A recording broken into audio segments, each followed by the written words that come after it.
அனைத்து நல்லவர்களுக்கும் வணக்கம். மீண்டும் ஒரு முறை ஃபினான்ஸ் செய்திகளில் உங்களை சந்திப்பதில் மிக்க மகிழ்ச்சி. நீங்க பார்த்துட்டு இருக்கிறது தமிழ் செல்வன் யூடியூப் சேனல். நான் உங்க தமிழ் செல்வன். சரி. இன்றைய ஃபினான்ஸ் செய்தி அப்படின்றதுக்கு போறதுக்கு முன்னாடி ஃபர்ஸ்ட் இது எபிசோட் நம்பர் 30 முக்கியமான விஷயம். அண்ட் இந்த வாரம் என்னடா நடந்துச்சு மார்க்கெட் அப்படின்னா உங்களுக்கே கன்ஃபியூஷன்ல இருந்திருக்கும். நிறைய பேர் இதெல்லாம் ப்ளஸ்ல இருந்ததெல்லாம் மைனஸ்ல பார்த்துருப்போம். என்னடா நடக்குது என் மார்க்கெட்ல எல்லாமே எதெல்லாம் ப்ளஸ்ல இருக்கு ஆஹா அப்படின்னு சொல்லி நினைச்சோமோ எல்லாமே ஓஹோ அப்படின்னு சொல்லி போயிடுச்சே அப்படின்னு சொல்லி நிறைய பேர் ஃபீல் பண்ணிட்டு இருப்பீங்க. என்னை உட்பட அந்த மாதிரி தான் இப்போ மார்க்கெட் இருக்குது. ஸோ நிஃப்டியை பொறுத்த வரைக்கும் -0.82% இந்த வீக். சொல்லப்போனால் அந்த மொத்த அடியுமே வெள்ளிக்கிழமை மட்டுமே. ஏன் அப்படின்றது போக போக சொல்கிறேன். சென்செக்ஸும் -0.92% வந்து விழுந்திருக்கு. அப்ராக்சிமேட்லி ரெண்டுமே 1% வந்து விழுந்திருக்குங்க. சரி, எஃப்ஐடிஏஎஸ் இப்படி விழுந்திருக்குன்னா என்ன அர்த்தம்? கண்டிப்பாக வந்து டிஏஎஸும் சரி எஃப்ஐஎஸும் சரி போட்டு தள்ளியிருப்பாங்க, எல்லாம் விற்றுருப்பாங்கன்னு நினைப்போம். ஆனால் அதுதான் கிடையாது. வெள்ளிக்கிழமையை தவிர மற்ற நாள்லாம் விற்றுருக்காங்க. வெள்ளிக்கிழமை நெட்டாக வந்து பார்க்கும்போது கொஞ்சம் வாங்கியிருக்காங்க எஃப்ஐ. ஆனாலும் மார்க்கெட்டுக்கு அவ்வளோ பெரிய அடி. எதனால் சொல்கிறேன். சரி, கோல்டு ப்ரைஸ் பப்பா கோல்டை வாங்காதவங்கெல்லாம் புலம்பி தீக்கிற நிலைமை. எங்கள் ஆஃபீஸ்லேயும் நிறைய பேர் ஐயோ வீடியோ போடும்போது வாங்கியிருக்கலாமே அப்படின்னு சொல்லி இப்பயும் புலம்பிட்டு இருக்கோம். ஸோ நிறைய பேர் சரி ஓகே, நம்ம ஏன் வந்து கோல்டை வாங்கணும், என்னென்ன காரணங்கள் வந்து கோல்டுக்கு பாசிட்டிவாக இருக்க போகுது, நெகட்டிவாகவும் எதெல்லாம் இருக்கும், இறங்குறதுக்கு சான்சஸ் எதனால் அப்படின்றத பற்றி ஒரு வீடியோ போட்டிருந்தோம். நான் போன வாரமும் பார்க்க சொல்லியிருந்தேன், வாரம் பார்க்க சொல்கிறேன். அதில் இருக்கக்கூடிய அதே விஷயங்கள்லாம் இப்போ நடந்துக்கிட்டு இருக்குது. அதனால தான் ஏறுது. ஓகேவா? இது இப்படியே ஏறிக்கிட்டே இருக்குமா? நிறைய பேருக்கு மெசேஜ் பண்ணியிருந்தீங்க, கமெண்ட் பண்ணியிருந்தீங்க.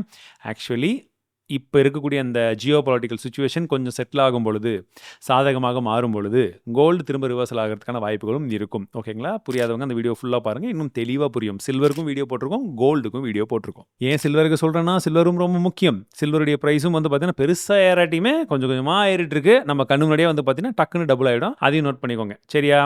இப்போ முக்கியமாக இன்னொரு விஷயம் என்னென்னு பார்த்தீங்கன்னா, கோல்டு ஃபியூச்சரும் வந்து பார்த்தீங்கன்னா $3534 அப்படின்ற அந்த இலக்கை வந்து தொட்டுட்டு கீழே வந்திருக்கு. இதற்கான காரணம் என்னன்னா, யூஎஸ் வந்து ஸ்விஸ் கோல்டு மேலே இம்போஸ் பண்ண டேரிஃப் அப்படின்னு வந்து சொல்கிறாங்க.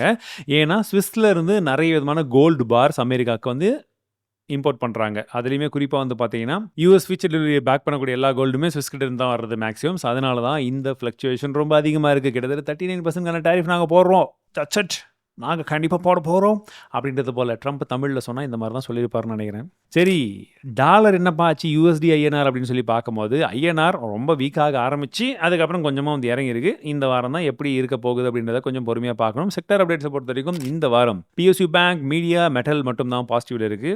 ஓரளவுக்கு நல்ல பாசிட்டிவ்னு சொல்ல போனால் மீதி எல்லாமே சரியான அடி. அதுலேயும் குறிப்பாக எஃப்எம்சிஜி, ரியாலிட்டி அண்ட் ஃபார்மா. ஏன் ஃபார்மா அடிக்குது?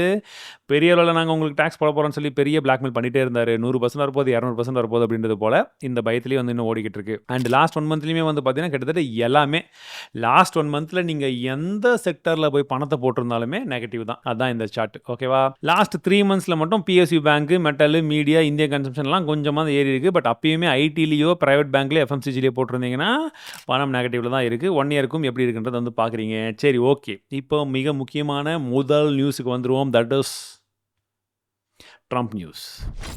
ஸோ ட்ரம்ப் நியூஸை பொறுத்த வரைக்கும் மிக முக்கியமான விஷயம் என்ன? இந்தியா மேலே 25% போட்டார். சரி ஓகேப்பா அப்படின்னு சொல்லிட்டு இருந்தோம். அதுக்கப்புறம் திரும்ப ஒரு 25% நான் பெனால்ட்டி கொடுக்குறேன். எதுக்குடா அந்த பெனால்ட்டின்னு கேட்டால், நீங்கள் ரஷ்யா கிட்டேருந்து ஆயில் வாங்குறீங்க, நீங்கள் வாங்குற ஆயில்னால தான் உங்கள் காசை வந்து அவங்க கிட்ட போகுது. அதாவது எங்களுடைய டாலரை தான் நீங்கள் காசாக வச்சிருக்கீங்க, அந்த காசை கொடுத்து தான் நீங்கள் ரஷ்யா கிட்ட வாங்குறீங்க. நீங்கள் கொடுக்குற அந்த டாலரை வந்து ரஷ்யா வாங்கிட்டு தான் அந்த டாலரை வச்சு அவங்க வந்து யுக்ரைனில் இருக்கிற மக்கள் மேலெல்லாம் குண்டு போட்டு தாக்குறாங்க. அந்த போருக்கே நீங்கள் கொடுக்கக்கூடிய காசு தான் மிகப்பெரிய காரணம் அப்படின்னு சொல்லி இன்டெரக்டாக சம்மந்தம் இல்லாத மாதிரி சொல்லி திசையை திருப்பி நிற்கிறாங்க. ஓகேவா? இது ஒரு சைடில் போயிட்டு நமக்கு 50% வந்துருச்சா? இப்போ 50% ஒரு இந்தியா மேலே, அதுவும் இந்தியாவோட மிகப்பெரிய இந்தியாவுடைய கூட்ஸை இம்போர்ட் பண்ணக்கூடிய மிகப்பெரிய நாடாக இருக்கிறது யார்? அமெரிக்கா. 50% வந்துருச்சுன்னா நம்மளுடைய நாட்டிலேருந்து போகக்கூடிய கூட்ஸுடைய ப்ரைஸ் எல்லாம் ஏறும். ப்ரைஸ் எல்லாம் ஏறிச்சுன்னா அமெரிக்காவில் இருக்கக்கூடிய மக்கள்லாம் எந்த பொருளை வாங்குவாங்க?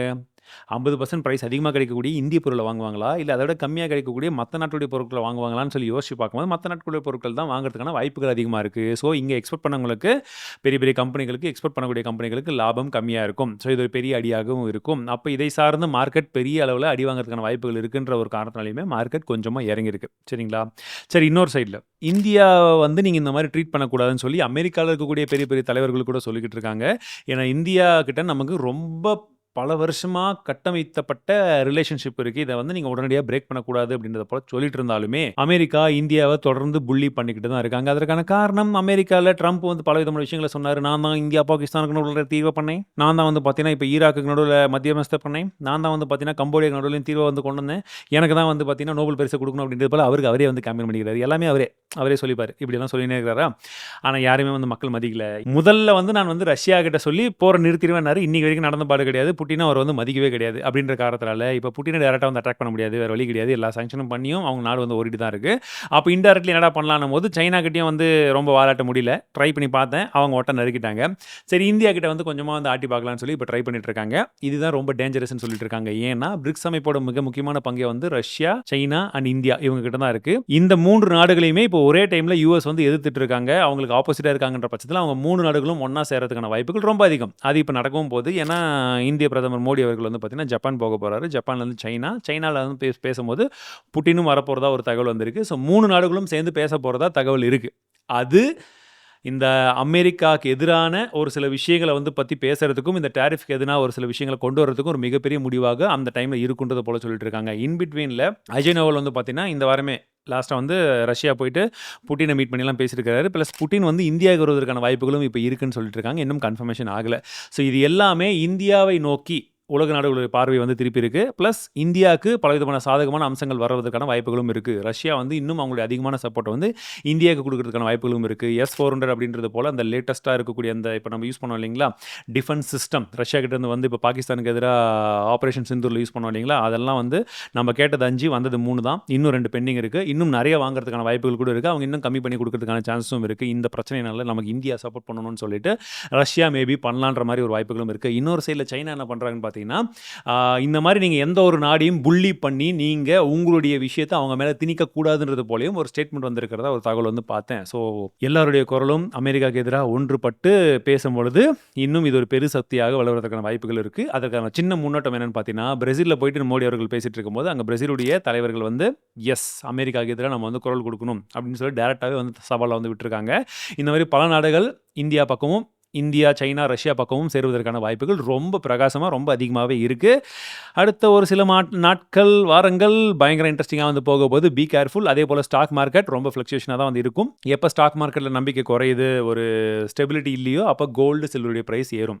இப்போ புரிஞ்சுதுங்களா? ஸ்டார்டிங்லேருந்து எதனால் மார்க்கெட் இறங்குச்சு, எதனால் ஏறிச்சுன்றதெல்லாம் முழுசாக உங்களுக்கு மூச்சு விடாமல் சொல்லிட்டேன். இதில் இன்னொரு முக்கியமான விஷயம் என்னென்னு பார்த்தீங்கன்னா, இந்த ஃப்ளக்சுவேஷனில் யாரும் போயிட்டு வில்ற நைஃபை பிடிக்காதீங்க. கத்தி மேலேருந்து விழுதுன்னா கீழே போய் கேட்ச் பிடிக்கணும்னு நினைக்காதீங்க. நல்ல கம்பெனி நீங்கள் பார்த்துட்டு இருக்கீங்க, உங்ககிட்ட கேஷ் ஒரு 30% கிட்ட நீங்கள் வந்து வச்சிருக்கீங்க அப்படின்ற பட்சத்தில், இப்போ நீங்கள் பார்த்த நல்ல கம்பெனி நல்ல ரிசல்ட் இருக்குது, ஃபியூச்சர் பெர்ஸ்பெக்டிவ் நல்லா இருக்குது அப்படின்ற பட்சத்தில் நீங்கள் 3ல் 1 பங்கை இன்வெஸ்ட் பண்ணலாமான்னு யோசிங்க. ஓகேவா? அப்புறமா இன்னும் இறங்கலாமா இறங்கக்கூடாதா அப்படின்றது போக போக நீங்கள் பார்ப்பீங்க. இன்னும் இறங்கினா செகண்ட் இன்ஸ்டால்மெண்ட்டை பண்ணலாம், இன்னும் இறங்கினா தேர்ட் இன்ஸ்டால்மெண்ட்டை பண்ணலாம் அப்படின்றது தான் ஓரளவுக்கு நம்ம எப்போவுமே சொல்லக்கூடிய விஷயங்கள். டைவர்சிஃபிகேஷனும் பண்ணிக்கோங்க. எடுத்துகிட்டு போய் ஒரேடியாக கோல்டுலையோ ஒரேடியாக சில்வர்லையோ ஒரேடியாக ஸ்டாக் மார்க்கெட்லேயோ போடாதீங்க. பிரித்து இன்வெஸ்ட் பண்ணிங்க. பேஸ்ட் ஆன் உங்களுடைய பர்சனல் நாலேஜ், உங்களுக்கு இருக்கக்கூடிய ரிஸ்க் அப்பிடைட் இதெல்லாத்தையும் வச்சு நீங்கள் வந்து பண்ணிக்கிறது பெட்டர். முடிஞ்சால் ஃபினான்ஷியல் அட்வைசர் யாராச்சும் இருந்தாங்கன்னா நீங்கள் கேட்டுக்கிறதுனாலும் கேட்டுக்கோங்க, இல்லை கொஞ்சமாக ரிசர்ச் பண்ணிக்கலாலும் பண்ணிக்கோங்க. ஓகேவா? நான் ஒரு டிஸ்க்ளைமர் சொல்லிடுறேன், நான் எந்த விதத்துலையும் இன்னும் ரிஜிஸ்டர்லாம் வந்து கிடையாது. இப்போ தான் நான் வந்து கற்றுக்கிட்டே இருக்கேன், படிச்சுக்கிட்டே இருக்கோம். அதை உங்ககிட்டயும் ஷேர் பண்ணுறேன். அண்ட் சரி, இந்தியா மேலே போட்ட இந்த டாரிஃப் எல்லா குட்ஸுக்குமே அப்படின்னு பார்த்தீங்கன்னா கிடையாது. அவங்க எக்ஸம்ஷன் கொடுத்த ஒரு சில செக்டார்ஸும் இருக்குது. Pharmaceuticals, electronics and semiconductors, energy products and critical minerals, அவங்களுக்கு எதெல்லாம் முக்கியமாக தேவையோ அதுக்கு மட்டும் இப்போதைக்கு நாங்கள் வந்து சலுகை கொடுக்குறோம்ப்பா 0% அப்படின்னு சொல்லிட்டு கொடுத்துருக்காங்க. ஓவராலாக எந்தெந்த செக்டார்லாம் அடி வாங்க போது எதுக்கெல்லாம் இன்க்ரீஸ் ஆயிருக்குன்ற சார்ட்டை நான் உங்களுக்கு இங்கேயே காமிக்கிறேன். நீங்களே தாராளமாக வந்து பார்த்துக்கலாம். இதை தொடர்ந்து அமெரிக்கா கிட்ட இருந்து ஏற்கனவே வாங்குறதுக்கு பிளான் பண்ணிட்டு இருந்த ஒரு சில ஆயுதங்களுக்கான அந்த பர்ச்சேஸை இப்போதைக்கு வந்து இந்தியா பாஸ் பண்ணியிருக்காங்க. இந்தியா மட்டும் கிடையாது, F-35 போன்ற அந்த ஜெட்ஸ் எல்லாம் இருக்குது பார்த்தீங்களா, அதோடைய ஆர்டரை வந்து பல நாடுகள், சுவிட்சர்லாண்டாக இருக்கட்டும், இன்னும் ஒரு சில நாடுகளும் வந்து பார்த்தீங்கன்னா தற்காலிகமாக நிறுத்தியிருக்காங்க. கனடா போன்ற நாடுகள் கம்ப்ளீட்டாக வந்து கேன்சலே பண்ணலாமா அப்படின்ற முடிவு எடுத்திருக்காங்க. ஏன்னா நீங்கள் எப்படி எனக்கு இவ்வளோ டாக்ஸ் போட போகிறேன், எங்ககிட்ட இவ்வளோ சுருட்ட போகிறீங்க அப்படின்ற பட்சத்தில் நான் ஏன் உங்ககிட்ட வந்து காசு வாங்கணும் அப்படின்னு சொல்லிட்டு பிளான் பண்ணிட்டு இருக்காங்க. அண்ட் இந்தியாவுமே வந்து பார்த்தீங்கன்னா அந்த ஜெட் இன்ஜினை வந்து தயாரிக்கக்கூடிய அந்த ஒரு விஷயத்தை தான் வாங்கியிருந்தாங்க. இப்போ அதை வேறு நாடுகள் கூட சேர்ந்து ஜப்பான் போன்ற ஒரு சில நாடுகள் கூட சேர்ந்து கொண்டு வர முடியுமா, நாலேஜ் ட்ரான்ஸ்ஃபர் பண்ண முடியுமா, இல்லை அங்கே இன்ஜினை வந்து எடுத்துகிட்டு வர முடியுமா அப்படின்ற பேச்சுவார்த்தையும் வந்து போய்கிட்டு இருக்கு. ஸோ இதுதான் ஒரு நல்ல டைம் டைவர்சிஃபிகேஷன் பண்ணுறதுக்கு. ஓகேவா? ரெண்டாவது விஷயம் என்னென்னு பார்த்தீங்கன்னா, இந்தியாவோட ஜிடிபி அப்படின்றது 6.3 அப்படின்னு சொல்லி ஃபோக்கஸ் பண்ணிட்டு இருந்தாங்க. அது இப்போ என்னென்னு பார்த்தீங்கன்னா 6% தான் இருக்கும் அப்படின்றது போல் ஃபோக்கஸ் பண்ணியிருக்காங்க. அதுவும் இப்போ 50% டேரிஃபெல்லாம் வேறு வந்துடுச்சு. இன்னுமே போக போக எந்த அளவுக்கு மாற போகுதுன்னு தெரில. ஸோ ஜிடிபியை பொறுத்த வரைக்கும் இதையும் ஒரு சைட் பார்த்துக்கோங்க. ஸோ அடுத்த நியூஸ்க்குள்ளே போகிறதுக்கு முன்பாக நம்ம லாஸ்ட் வீக் வந்து ஜாப் வேகன்சி இருக்குது, இன்ட்ரெஸ்ட் இருக்கவங்க அப்ளை பண்ணுங்கன்னு சொல்லியிருந்தோம். தமிழ் டெக்லையும் சொல்லியிருந்தேன், தமிழ் செல்வனையும் சொல்லியிருந்தேன். நிறைய அப்ளிகேஷன்ஸ் வந்திருக்கு. தமிழ் செல்வனுக்கே நிறைய அப்ளிகேஷன்ஸ் வந்திருக்கு. இந்த அளவுக்கு வரவேற்பு நான் எதிர்பார்க்கல. நிறைய பேர் வந்து இன்ட்ரெஸ்ட் காமிச்சிருக்கீங்க. நான் ஒரு 10-15 பேர் வருவாங்க, இன்டர்வியூ லாஸ்ட் வீக்கே முடிச்சலான்னு பிளான் பண்ணோம். டீம் ஆல்ரெடி இன்டர்வியூ ஸ்டார்ட் பண்ணிட்டாங்க. பட் நிறைய அப்ளிகேஷன்ஸ் வந்திருக்கு. இந்த வீக் தொடர்ந்து இன்டர்வியூஸ் வரும். இஃப் இன் கேஸ் நீங்கள் ஆல்ரெடி அப்ளை பண்ணியிருக்கீங்க, உங்களுக்கு ஸ்டாக் மார்க்கெட்டில் ரொம்ப நல்ல நாலேஜ் இருக்குது, எக்ஸ்பீரியன்ஸ் இருக்குது அப்படின்ற பட்சத்தில் நீங்கள் தாராளமாக அப்ளை பண்ணலாம். எடிட்டிங்கில் எக்ஸ்பீரியன்ஸ் இருக்குன்னா நீங்கள் தாராளமாக அப்ளை பண்ணலாம். ஃபோட்டோஷாப் அந்த மாதிரி எல்லா விதமான விஷயங்களுக்கும் ஓப்பனிங்ஸ் இருக்குது. டிஸ்கிரிப்ஷனில் லிங்க் கொடுக்குறேன், என்னென்ன ஓப்பனிங்ஸ் இருக்குது, எந்த மெயிலுக்கு அனுப்பணும்னு சொல்லிட்டு உங்களுடைய அப்டேட்டட் ரெஸ்யூமே அனுப்புங்க. ஏற்கனவே அனுப்பிச்சவங்களுக்கு இந்த வீக்கில் கொஞ்சம் கொஞ்சமாக கால் வர ஆரம்பிச்சிடும். கண்டிப்பாக எல்லாருக்குமே கால் வரும். ஓகேங்களா?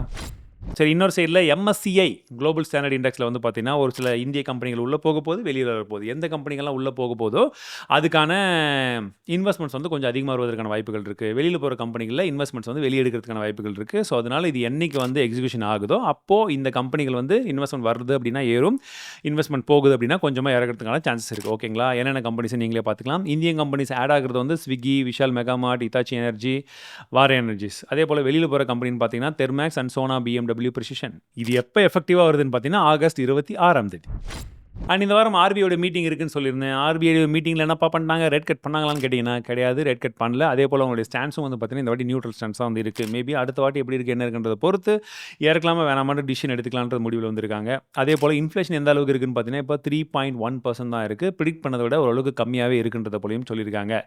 க்ரோத் அன்சேஞ்சாக தான் வந்துருக்கு. அண்ட் சிஆர்ஆரை மட்டும் கட் பண்ணியிருக்காங்க. முன்ன ஏற்கனவே 4% வரைக்கும் கட் பண்ணி வச்சுருந்தாங்க இல்லையா, இப்போ இன்னும் 1% கட் பண்ணி 3% தான் வந்து வச்சுருக்காங்க. செப்டம்பர் 6 இது அமலுக்கு வரும். இந்த மியூச்சுவல் ஃபண்டில் இருக்கிறவங்க எல்லாமே சேஃப்னு நம்ம சொல்ல முடியாது. ஒரு சில டைம் எப்பவுமே அந்த பேக் ஆஃப் த மைண்டில் வந்து என்ன ஏது நம்ம பார்க்கணும் இல்லையா. ஸ்டாக் மார்க்கெட்டாக இருக்கட்டும், மியூச்சுவல் ஃபண்டாக இருக்கட்டும், என்ன நடக்குது நம்ம தெரிஞ்சுக்கணுன்றதுனால தான் நீங்கள் அதுலேயுமே ஒரே ஃபண்டில் போய் மொத்தமாக போடாதீங்க, டைவர்சிஃபை பண்ணி வெவ்வேறு ஃபண்டில் போடுங்கன்னு நம்ம சொல்கிறது. ஓகேங்களா? அது ஒரு சின்ன எடுத்துக்காட்டு இதுதான். வீரேஷ் கங்காராம் ஜோஷி அப்படின்னு சொல்லக்கூடியவர், இவர் ஏற்கனவே வந்து பார்த்தீங்கன்னா ஆக்சிஸ் மியூச்சுவல் ஃபண்டில் வந்து ஃபண்ட் மேனேஜராகவும் இருந்தார், ப்ளஸ் ஃபார்மர் சீஃப் டீலராகவும் இருந்திருக்காரு. இவர் தான் இப்போ வந்து அரெஸ்ட் பண்ணியிருக்காங்க. எதுக்காகனா இவங்க ஃப்ரண்ட் ரன்னிங் பண்ணாங்க, கிட்டத்தட்ட 200 கோடி ரூபாய் வரைக்குமே இவங்க டோட்டலாக மணி லாண்டரிங் வந்து பண்ணியிருக்காங்க அப்படின்றது போல 2018 21 வரைக்கும். இது ஆக்சிஸ் நிறுவனம் வந்து பார்த்தீங்கன்னா 2022 கண்டுபிடிச்சி அவரை வேலையை விட்டு நீக்கிட்டாங்க. பட் இப்போ அரெஸ்ட் வந்து அவர் பண்ணியிருக்காங்க. ஓகேங்களா? ஸோ இவங்க கிட்ட இப்போதைக்கு இருக்கக்கூடிய 17.4 கோடி ரூபாய்க்கான சொத்தை வந்து முடக்கி இருக்கிறதாகவும் வந்து சொல்லியிருக்காங்க. ஸோ நம்ம போடக்கூடிய காசெல்லாம் வந்து முதலாளி எதில் போடுறாங்க எது போடுறாங்கன்னு சொல்லி அவங்க பர்சனலாக அவங்க வந்து வாங்கி ஃப்ரண்ட் ரன்னிங், அதுக்கப்புறம் தான் பல்க் அமௌண்ட்டை அவங்க கம்பெனி பேரில் வந்து இன்வெஸ்ட் பண்ணுவாங்க. இது அவங்களுக்கு அட்வான்டேஜாக இருக்கும். அந்த மாதிரி சட்டப்படி பண்ணக்கூடாது. அடுத்ததாக சுட சுட போயிட்டு இருந்த செய்தி என்னன்னு பார்த்தீங்கன்னா, இன்கம் டேக்ஸ் பில் February 2025 வந்து தாக்கல் பண்ணாங்க இல்லைங்களா, அதை வந்து திரும்ப விட்ரா பண்ணியிருக்காங்க. எதனாலனா நிறைய விதமான ஃபீட்பேக்ஸ் வந்திருக்கு. ஒரு சில திருத்தங்களும் வந்து பண்ணணும் அப்படின்ற காரணத்தினால எல்லா திருத்தங்களையும் சேர்த்து வந்த ஃபீட்பேக்ஸ் எல்லாம் வந்து அலசி ஆராய்ஞ்சு அதையுமே கொஞ்சம் உள்ளே கொண்டு வந்து திரும்பவும் வந்து நாங்கள் கொண்டு வர போகிறோம். எப்படான்னு பார்த்தீங்கன்னா இப்போ 11 திங்கட்கிழமை வந்து நாங்கள் தாக்கல் பண்ணுவோன்றதை போல சொல்லியிருக்காங்க. பார்க்கலாம். நல்லா தான் இருந்துச்சு. இன்னும் கொஞ்சம் நல்லா பண்ணால் நல்லா இருக்கும். சரி, டாடா மோட்டாரோடைய ரிசல்ட் ரீசெண்டாக வந்திருந்தது. அந்த ரிசல்ட்டை ஏன் கேட்குறீங்க? இயர் அண்ட் இயர் வந்து பார்த்தீங்கன்னா -62.2% நெட் ப்ராஃபிட் வந்து அடி வாங்கியிருக்கு. ரெவன்யூ வந்து -2.5% அடி வாங்கியிருக்கு. எபிட்டாவும் -35% அப்படின்றது போல சரியான அடி டாடா மோட்டார்ஸ்க்கு. அதுக்கு மிக முக்கியமான காரணம் JLRுடைய சேல்ஸ் ஓவராலாகவே வந்து அடி வாங்கியிருக்கிறது. ஓகேங்களா? ரெண்டாவதாக டைட்டானுடைய ரிசல்ட் வந்திருக்கு. இதுவும் டாட்டாதுன்னு உங்களுக்கு தெரியும். ஆனால் இந்த ரிசல்ட் எப்படி இருக்குன்னா பிரகாசமாக இருக்கிறது. இதோடைய நெட் ப்ராஃபிட் வந்து பார்த்தீங்கன்னா +52% வந்து ஏறி இருக்கு. ரெவன்யூ வந்து +24% வரைக்கும் ஏறி இருக்கு. எபிட்டாவும் 46% வந்து இம்ப்ரூவ் ஆயிருக்கு. கல்யாண் ஜுவல்லர்ஸோடைய ரிசல்ட்டும் வந்திருந்தது. அதுவுமே பாசிட்டிவாக தான் இருந்துச்சு. அண்ட் PG எலக்ட்ரோபிளாஸ்ட் இந்த கம்பெனியை பற்றி ஒரு சில நண்பர்கள் வந்து கேட்டுட்டு இருந்தீங்க. எங்கள் டீமில் நாங்களும் ஃபாலோ பண்ணுற ஒரு கம்பெனி இது. ஸோ இது வந்து பார்த்தீங்கன்னா ரீசெண்ட் டைம்ஸில் அவங்க ரிசல்ட் வந்து பப்ளிஷ் பண்ணியிருந்தாங்க. செம்ம லாஸ் இருந்துச்சு. சரியான அடி, ஸ்லோ சர்க்யூட் வரைக்கும் போய் மாட்டுச்சு வெள்ளிக்கிழமை. இது வந்து கம்பெனி வந்து பார்த்தீங்கன்னா கம்ப்ளீட்டாக வந்து AC மேனுஃபேக்சரிங் இந்த மாதிரி இடத்துல தான் இருக்கிறாங்க. ரீசெண்ட் டைம்ஸில் வந்து நான் லாஸ்ட் டைம் ஃபினான்ஸ் மினிஸ்டர் சொல்லியிருந்தோம், மான்சூன் சீக்கிரமாக வந்ததுனால இவங்களுடைய மேனுஃபேக்சரிங்லாம் கொஞ்சம் அடி வாங்கிடுச்சு. சேல்ஸ் அந்தளவுக்கு ஆகலைன்றதுனால இப்போ தொடர்ந்து அது போய்கிட்டு இருக்கனால சேல்ஸ் வந்து கண்டிப்பாக ஆப்வியஸ்லி நம்ம ரிசல்ட் வந்து நெகட்டிவாக தான் எதிர்பார்த்தோம். பட் ஏற்கனவே வச்சுருந்தவங்களாம் இன்னும் ப்ரெஷர் ஜாஸ்தி ஆகிட்டு நல்லா வந்து ஸ்டாக் அடி வாங்கியிருக்கு. பட் இருந்தாலுமே ஒரு ஸ்ட்ராங் கோர்ஸ் தான். பட் ஓவர் வேல்யூஷனில் இருந்துச்சு அவங்க பி ரேஷியோ வந்து கொஞ்சம் அதிகமா தான் இருந்துச்சு அப்படின்னு சொல்லிட்டு இருக்காங்க. ஃபியூச்சர்ல எப்படி இருக்க போகுதுன்றது வந்து பாருங்க. ஸோ அர்ஜென்ட் பண்ணி யாரும் இன்வெஸ்ட் பண்ணாதீங்க. Don't catch the falling knife. இது இல்லாம முக்கியமான விஷயம், இந்த வாரம் நெறைய கம்பெனிஸுடைய ரிசல்ட்லாம் வந்திருந்தது. அந்த ரிசல்ட்ல முக்கியமா எந்தெந்த கம்பெனிலாம் பாசிட்டிவா இருந்துச்சுன்னு பார்த்தீங்கன்னா, டைட்டான், எஸ்பிஐ, எல்ஐசி இது கூட பாசிட்டிவா இருந்திருக்கு. நெட் ப்ராஃபிட் வந்து +5%. பிஎஸ்சி இது 103% ப்ராஃபிட் காமிச்சிருக்காங்க. பிர்லா கேபிட்டல், ஆதித்ய பிர்லா கேபிட்டல் இது 10%க்கான ப்ராஃபிட் வந்திருக்கு. நெகட்டிவ்ல இருக்கக்கூடியது Tata Motors, Manappuram Finance and RHI Magnesita India அப்படின்றது போல ஒரு சில கம்பெனிகள் நெகட்டிவ்ல இருந்துச்சு. ஸோ இந்த வாரம் ஃபினான்ஸ் நியூஸ் முடிஞ்ச வரைக்கும் கொஞ்சம் வேகமாவும், நெறைய இன்ஃபர்மேஷன ஸ்டஃப் பண்ணி குடுக்கணும்னு நெனச்சேன். ஸோ எப்படி இருந்ததுன்னு உங்களோட ஃபீட்பேக்ஸ கமெண்ட்ஸ்ல சொல்லுங்க. பிடிச்சிருக்கா? என்ன இம்ப்ரூவ் பண்ணலாம்? ஏது அப்படின்னு சொல்லிட்டு. எப்ப நான் இந்த மாரி கேட்கறேனோ, அதுக்கப்புறமா தான் நெறைய பேர் கமெண்ட் பண்றீங்க. தயவு செஞ்சு உங்க ஃபீட்பேக்ஸ் எதுவா இருந்தாலும் கமெண்ட்ஸ்ல சொல்லுங்க. நல்லா இருக்கு, நல்லா இல்ல, இப்படி பண்ணலாம், அப்படி பண்ணலாம். உங்களுக்காக தான் பண்றேன். ஸோ உங்க ஃபீட்பேக்ஸ் வேணும். மீண்டும் அடுத்த தடவை சந்திக்கிறேன். வாழ்க தமிழ்!